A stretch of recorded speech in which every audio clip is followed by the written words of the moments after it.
Samsung's Galaxy J7 has made its return for 2018.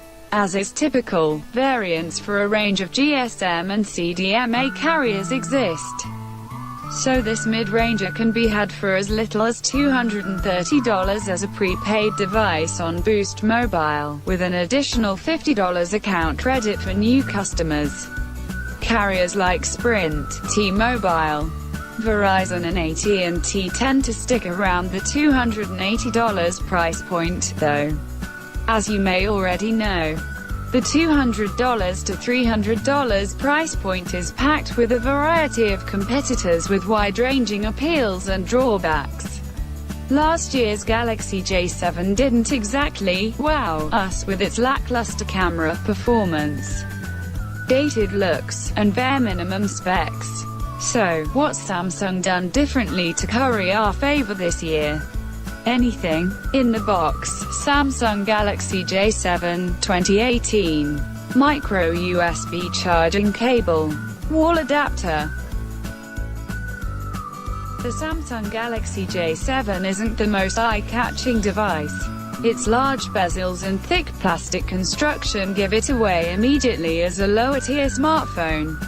The black plastic on the face, while abundant, is at least shiny, which helps give it a glass-like look.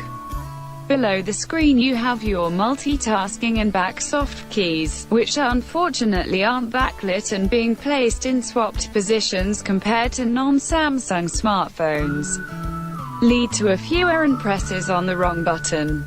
The mechanical home button in the middle, which still lacks a fingerprint sensor, has a loud and deep click to it, while the volume and power buttons on the sides also click loudly but thankfully have slightly less travel. Rocking a 5.5-inch LCD HD 1280 by 720 px display, the 2018 Galaxy J7 doesn't improve at all upon the 2017 J7's display, utilizing the same exact screen technology and specs. Fortunately, this screen does a decent job with detail despite its low resolution. Colors are bright and vibrant too, but are affected by a bluish tint, which is easier to see in some colors more than others, but overall isn't too noticeable in everyday use. Minimum and maximum brightness measures of 5 and 580 nits, respectively, ensure that the Galaxy J7 will be easy to read and quick to properly adapt in any lighting scenario, thanks in part to the addition of an ambient light sensor, a feature that was missing on its predecessor. The 2018 Galaxy J7 comes loaded with Android Oreo 8.0 underneath the Samsung experience. How is the experience these days, you ask? Pretty good. As we've seen in more recent iterations, the UX has been refined to its highest point of usefulness and efficiency. We love little touches like the scroll to top shortcut, and the thorough settings search functionalities, as well as more talked about features like the Knox-powered Secure Folder and Bixby Home. The Secure Folder's usefulness doesn't begin and end with files, but also allows users to create duplicate apps within, so that the apps and information within can only be accessed by those with the proper authentication to enter the secure folder, a pretty neat solution for security. Bixby Home is the newsfeed-style page you'll find when you scroll to the leftmost page from the home screen. Much like Google's own feed, Bixby Home will offer you suggestions to nearby restaurants, current weather, musical recommendations, sports scores, your schedule, emails and more, all of which is easy to read and interact with, as well as being mostly customizable. The feed could use a bit more news, but some may prefer a less news-focused alternative. We wouldn't necessarily say it's better than the stock feed Google offers, but it does prove to be a competent replacement. Equipped with the mid-range Exynos 7870 SoC, 2 GB of RAM, and a meager 16 GB storage, thankfully expandable via microSD, the Galaxy J7 2018 isn't going to blow any benchmarks out of the water. It does, however, provide a mostly smooth and decently prompt interface through which you can accomplish your day-to-day tasks. There's a noticeable pause when initiating multitasking via the dedicated soft key or sometimes when launching apps, and intense gaming will be a stuttery, frame-dropping affair, but all in all, you'll have a reasonably capable daily driver in the 2018 Galaxy J7. In terms of your connectivity options, the J7 is rather limited.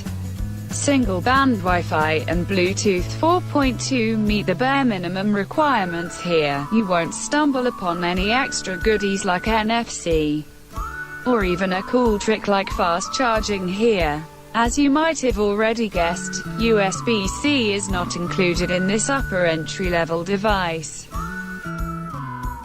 The J7 has a single 13MP sensor in the front and the same one in the back for shooting selfies and photos, respectively.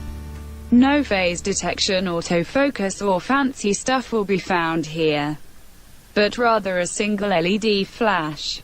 While these hardware components are steps up from the 8MP rear sensor and 5MP selfie cam of the 2017 J7, the software on the 2018 model takes a step down, removing HDR, Pro mode, and any other camera modes besides auto. So how does this bode for performance? Well, image quality on the Galaxy J7 is a bit of a mixed bag. Many times, we ended up with blurry photos, even in well-lit scenarios, while overexposure proved to be a consistent issue. When photos came out well, though, details were quite clearly represented, and in general color accuracy was typically within an acceptable range. Consistent with its maladies in exposure, dynamic sceneries often came out riddled with hotspots, obscuring details and sometimes even entire objects in the background. Images captured in lower light scenarios not only displayed a noticeable blue tint, but also a pretty tough time with focusing and capturing detail. Selfies show similar characteristics, some issues with overexposure with generally good detail and color capture, but with less occurrence of blurriness than the main sensor.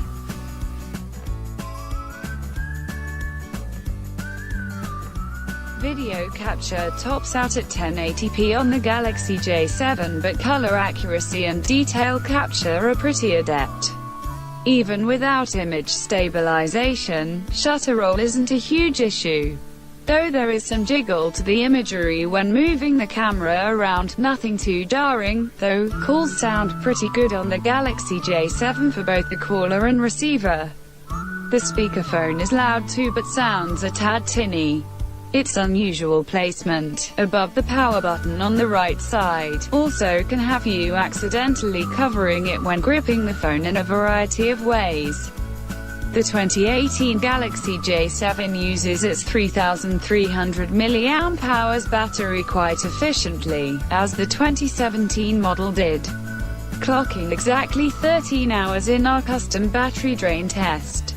The 2018 J7 adds about a half hour over the 2017 model's results and easily lasts pretty deep into a second day of use before begging for the charger. When it does need to juice up, it'll take some time, though 2 hours and 18 minutes to be exact. In the not-so-distant past, a sub-$300 smartphone didn't have much to live up to. But that's far from the case now, and unfortunately Samsung's still living in the past with its J-series phones, doing the bare minimum to just simply have a phone in this price range. Samsung seems to have at least attempted to inject some life into a phone that barely keeps its head above water by upping the camera specs. Much to our dismay, though, that didn't quite pan out perfectly. While the J7 does have excellent battery life, a decent screen, and Samsung's unique Android experience, it simply doesn't do anything better than most of its competitors, save for battery life. Not to mention there are a slew of Motorola phones, e.g. and X series, and even a Nokia or two which arguably look better, have more features, perform better in key areas, and cost the same or less than the 2018 Galaxy J7.